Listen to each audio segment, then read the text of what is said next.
Moved by the Tallaght Central Branch, Dublin South West.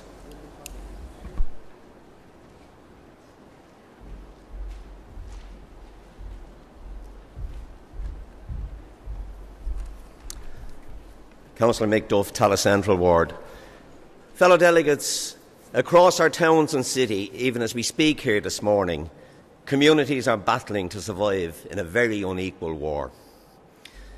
This war has been raging on in this country of ours since the last century, and unfortunately it's the community that are losing.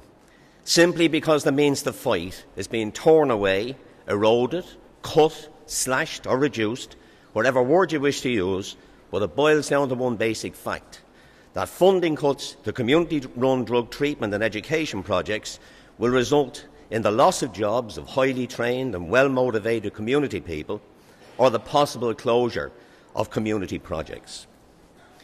The community projects are at the coalface since the 90s.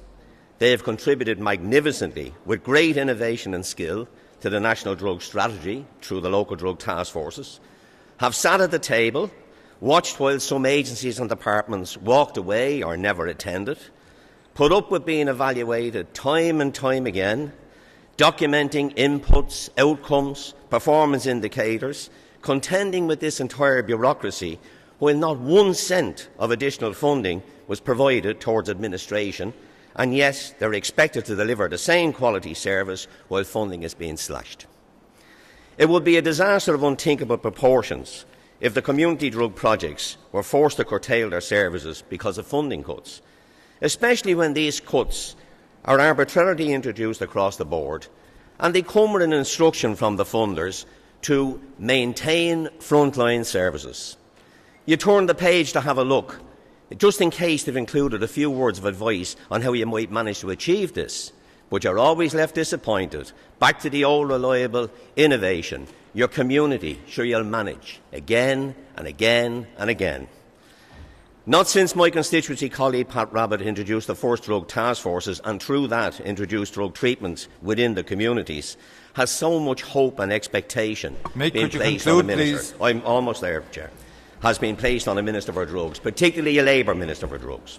That same confidence and reassurance that communities were given by Pat is now needed once again by us, and we need Labour to stand by the communities and put a stop to some of the madness that has come out of some of the government departments.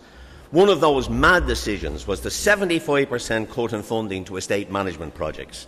These projects are a vital component of any community, while working closely with the local authority, are the backbone of community information, introducing and overseeing programmes that enhance the safety of our communities, and at a stroke were put under threat of closure because of the massive reduction in funding, a threat that is temporarily now put on hold. Minister, the communities feel that their backs are to the wall.